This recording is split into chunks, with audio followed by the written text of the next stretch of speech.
Hello and welcome back to another video. In this video we are taking our little Axial SCX30 and building the world's first SCX30 6x6. So stay tuned, it's going to be a fun one.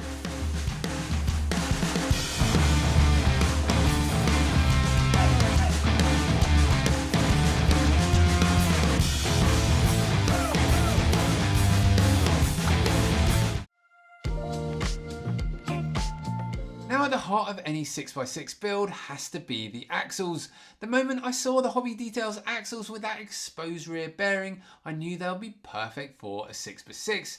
But there was a problem. I needed to get drive to that third axle, and I needed something that didn't even exist, a double-sided worm gear. So I sent Hobby Details a message, not really knowing what to expect, asking if it was even possible for them to make one. They said they'd look into it, and that was all that I heard. Weeks went by, even a couple of months, and I'd pretty much written off the idea. Then out of the blue, I got a message. They have made some. I was genuinely shocked, but buzzing at the same time. So I placed an order for the parts straight away. So I must say a huge thanks to Hobby Details. Without them, this build really could not have happened. Now they also said that they hadn't tested them, so let's take a look and see if they're going to work. Okay, so old worm gear out, let's get this swapped over and see if the new one fits. See if it is actually going to work in there. I can't see why it shouldn't, but they said they haven't tested this out, so it is a little unknown at this point. There we go, on with the case. I think it is looking good at the moment. Let's get a couple of screws in here just to hold it together. It seems to fit and it seems to rotate. So at this point, I think the project is a go.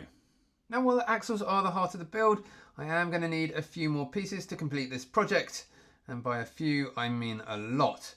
Now for a 6x6 build, you do end up needing to buy basically 2 sets of everything. So let's take a look at what we've got. To start with, I have got 2 sets of the Endura 26mm shocks. I have got 2 sets of the aluminium links, again from Endura. 2 sets of drive shafts. And 2 sets of the, which ones were they? The King Trekker tyres. And then we have got our Endura N30 servo. We have got a aluminium skid plate. We have got a aluminium transmission. And then we have got a brushless ESC and a set of Endura wheels. Now I am waiting on another pair of these to come through. Hopefully they should be here before we finish this build. Now I am missing one main thing, and that is the chassis. There isn't anything available on the market at the moment, so we are going to have to make our own. For that I am going to head over to CAD, but first let's get a few bits assembled so we can try and figure a few things out. To start with, I'm just going to use a stock chassis so we can kind of get this thing mocked up, and then we can design our own. Okay, so we got the front end pretty much together. A few little issues getting this drive shaft onto the Hobby Details axles or worm gear, a little bit tight, so tiny bit of filing had to go on just to get clearance, but I think we're all good now, so let's try and get this bolted up to the chassis. So it's starting to come together now. I've got all the front end done there. Drive shaft just popped out, that's no real issue. Everything's pretty standard up front. It's going to be on the rear that we're going to need to make some changes. I've got the center axle all ready. Few issues with these drive shafts going onto these axles, having to just file down the end of the drive shaft as it's just binding on the axle housing. But again, no real issue, just a couple of seconds in the file. Everything on these trucks is obviously very small and the tolerances are very fine indeed. So if something isn't going together quite right, it can get frustrating, but just patience really does pay off. It will just be a matter of getting everything lined up perfectly and potentially just trying and refitting a couple of times until it goes. But yeah, as I say, a little patience is needed, but when they do go together, they go together very nicely. Now, before I do go too much further with this center axle, I'm going to get the second set of drive shafts out to go to the rear axle.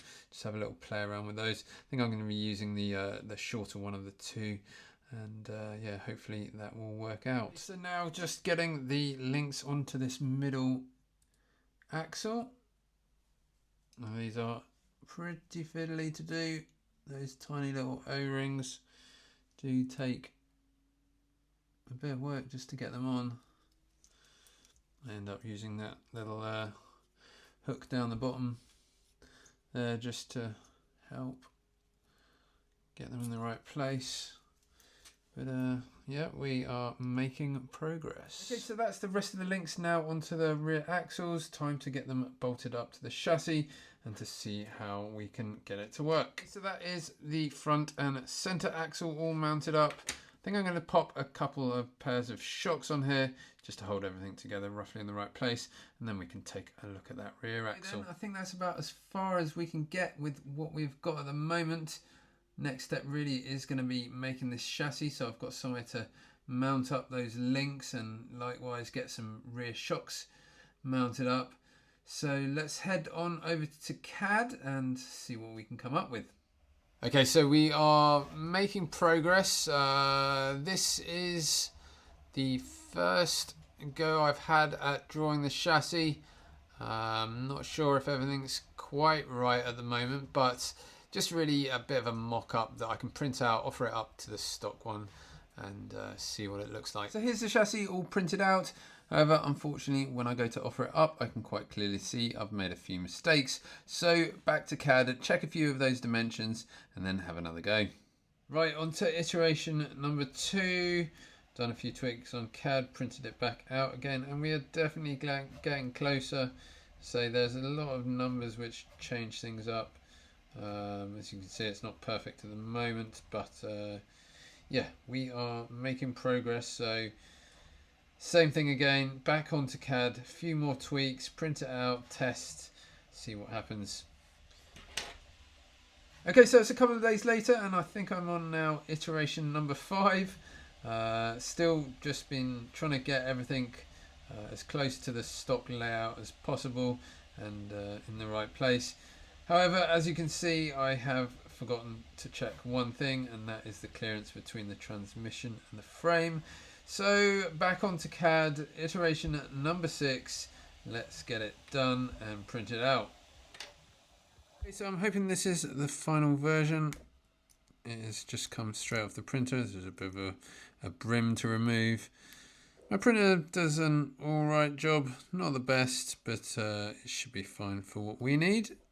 So let's get this tidied up and assembled and then get the parts switched over. So the latest revision of the chassis just about fits. Does need a little more clearance on the transmission there, but I'll do that in the next revision. So yeah, all the shocks and everything are all on. Everything, well, looks all right at the moment. Can't see any issues. Time to get the third axle on. I'm going to get a couple more shocks out, get those mounted up, and then we can hang that from the chassis and then figure out what we're going to do about these links. Okay, so I've just designed this for the rear links, basically based off a motor skid plate. Got space here for the upper links and then one for the lower links. Hopefully this should work. It just bolts between the shock towers, so fairly easy to fit. But yeah, let's get this printed out and try it on the truck. So I have now got that rear axle in place. Technically it kind of works, but not that happy. The angle of this is sitting at quite a steep angle, so really it wants to rotate around, which kind of means either moving the ends of the links or playing with some slightly different length links. I will have to see what I can work out. Maybe shortening the links and bringing that back a bit. At the moment that does come up and touch in the middle there, so yeah, need to do a little bit more work and see where we end up. Okay, so it's 24 hours later and we are back at the desk. I ended up falling asleep here last night. I was working until rather late in the morning. As you can see, I went through quite a few iterations to get to this point and changed the design a fair bit. I've gone to having the link mounts for the rear axle on the rails, and now everything does clear a lot better. You can see that center axle coming up between the links for the rear. What else did I change? Oh, the front links here, I shortened those a little bit to level out this rear axle so that the drive shafts line up with the the middle axle, so the drive shafts line up with the rear axle. I bent them just to shorten them up a little bit, and I played around with the mounting position for the top links on the rear axle, so that leveled that out a little bit, and hopefully now it is all good enough, shall we say. The drive shafts, I did have the short drive shaft on here on the rear, however it is a little too short, so I'm going to have to cut down a longer one, and hopefully that should be fine. Otherwise, I just need to make a something to hold the frame rails together. That's actually just printing right now, and then that should be good. And yeah, once I cut down those drive shafts, hopefully we will have something that we can put a bit of power to and see if it works. Printed out the spacers to hold the frame rails apart. Apologies for the dirty hands, I've been wading around in mud all day. But yeah, they've printed out quite well. Hopefully just get those screwed in. They just go in a space wherever you haven't got the shocks. And yeah, hopefully that should work. So let's get those fitted up. Okay, well, I've marked up this first part of the drive shaft. I just need to chop it down. Always get a bit nervous with these things, but fingers crossed it should be all right. So out with a hacksaw and get this done.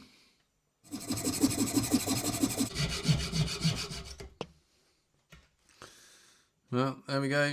Just tidy up the end and we should be good. Okay, so that's the front half cut down, and get that back installed, and then we can mark up the rear half, and hopefully that should do the trick. Now on to the back half. Again, got it marked up. Let's trim it down, and fingers crossed. There we go. Okay, so I've got the two drive shafts on. Now I just need to get them connected. I think the easiest way to do this is going to be to release these links on the axle and then slide it on and get it back together. We are officially together as a 6x6, and everything looks to be okay. I think I might play around with these middle links a little bit more. I think they need to be a little bit shorter on that top link, just to level out that middle axle a little bit more, and then that will help with that drive shaft. It's just sitting down a bit, which I think could cause a few little issues. But other than that, I think we are good to go. I think we need to get some radio gear installed and give it a test. Now, it hasn't all arrived, so I am going to have to pinch some stuff out of this one and swap it over just until the new stuff gets here, but that shouldn't be an issue. So let's get that done, and then we can hopefully get this thing rolling. Okay, so radio gear now all installed. Now I did forget to sort out a few things. That front part of the chassis is not braced, so I do need to put some sort of brace across the top there. And also somewhere to mount the receiver. At the moment I've just stuck it on top of the transmission. When I did the radio swap, the easiest thing to do was use the transmission from the old car as well, so it all just swapped straight over. And then once the stuff comes for this, I will get that all fitted, and I can get that Enduro aluminium transmission back in again. But I think we're pretty much ready for a test now, so just get some wheels on, and yeah, we will see what happens. Okay, so it is ready for its first test. I literally have not pulled the trigger on it, so let's see what happens in 3, 2, 1. Here we go. You are seeing it move for the first time. There we go. 6x6 SCX30, the world's first. And it seems to be working all right. Look at that. Now for a little slow crawl. Here we go. This ESCM motor setup is absolutely fantastic. This is less than $30. It's about $16, $17 for the motor and $8 for the ESC. This really is pretty good. I think the next thing that we need to do is take this thing to the rocks and give it a quick test on there. I am very happy. Here we go then, first run. What is it going to be like? Okay, well, got up that just fine. Moving on. Now this corner is going to be interesting with this long wheelbase. Can it make it around in one go? No, not a chance. Okay. Nearly there. There we go. Right, now over this sort of spine coming up here. Is it going to get stuck? Just using the edge of that rock. No, we've got enough clearance. Now this section here in a 4x4 is impossible. However, let's see what it does with the extra set of wheels. Just getting grip there, and look at that, making it over that super easy.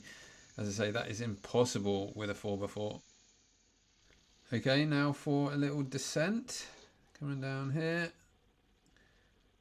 Seems all okay at the moment. Yeah, there we go. Nice and easy, not a problem with that. Okay, this next section is a little tricky at times with the 4x4. Trying to get over this middle section is where it gets stuck with this extra wheelbase. So it does seem to just want to span those gaps, which makes life a lot easier. However, turning is really not its strong point at this stage. Trying to work its way around on the top here does take its time. There we go, I think we got it. And back down again. There we go. Well, just about. Okay, now this one can be a little tricky to get started with the 4x4. However, the 6x6 axles, they're just making life that little bit easier. Again, getting down this section is pretty tricky with a 4x4 to stop it flipping over.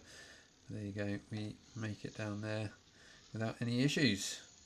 Now, I wouldn't normally attempt this one with 4 wheels, but with 6, it's just going to breeze through there, not a problem at all.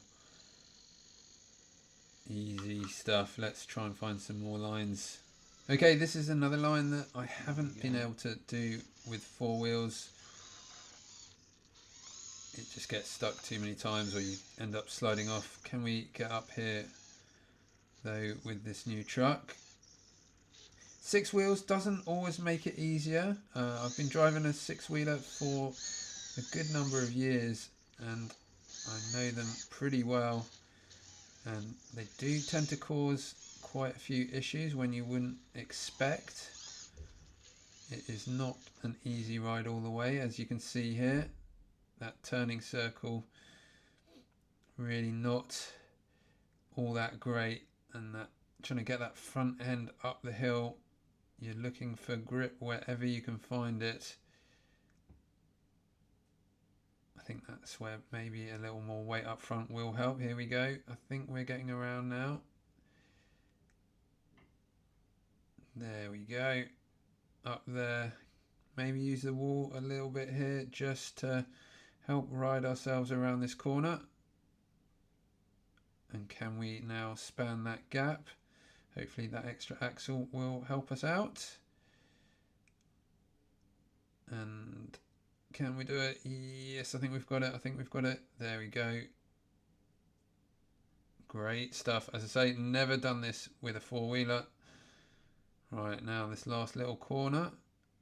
Can we get this thing to come around? Oh, just need to get that front tyre onto the bridge to get a little grip. Again, having that extra axle isn't always a bonus. Trying to get the truck to spin around. There we go. I think we've done it. Fantastic. Another line achieved.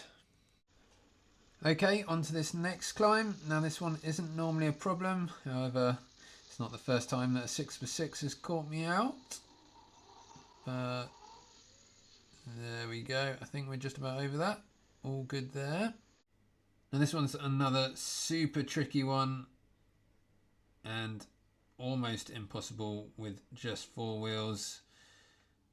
Can we get up here just using that wall to help a little, just to bring that front end around? Now I have to be careful I don't let the truck slip down the far side. There's a bit of a gap there. Can we get it around? Just trying to get a bit of grip on that front. You can see that steering linkage just hitting the rock there. There we go, we've got it around and it shouldn't be a problem now, and we are up. Now for this one as a descent, again very tricky with 4 wheels. Trying to straddle this gap is almost impossible. You have to keep it so close to the wall. I think I might have done it once or twice. I don't think we're going to have any problems if we got up it. We should be able to get down it. And there you go. That extra set of wheels just making it that much easier. There we go. We are pretty much home dry. Right, now for a little descent. Let's see how it does. I'm gonna drop down and take a bit of a steep one here.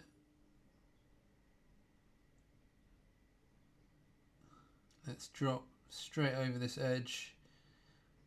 What's that rear end gonna do to us? Hopefully it will keep us down, I think. Fingers crossed. Here we go. Up and down slowly. There we go. Now that's pretty steep. Don't think we would have done that with 4 wheels. But there you go.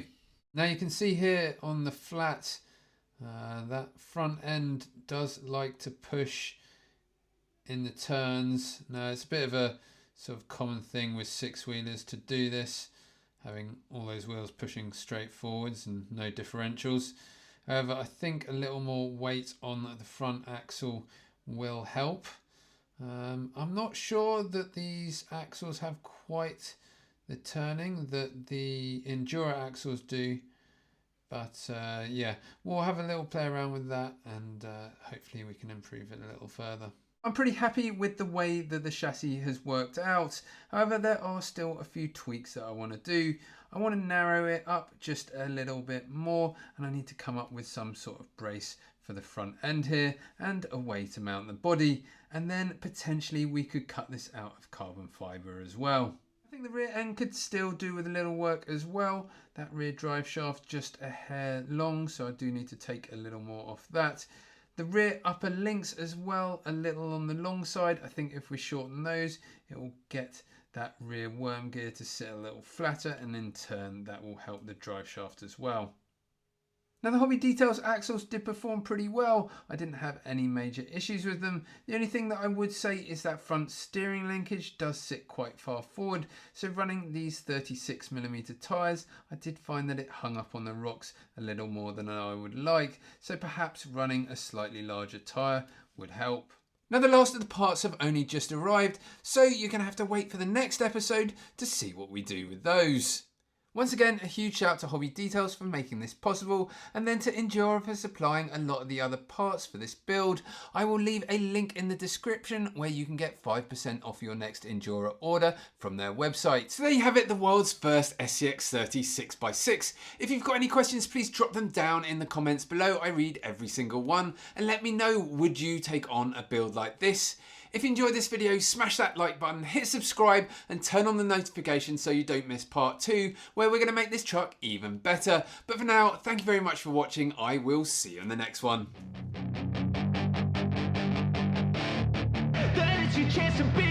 Hey kid, don't ever let them get inside your head.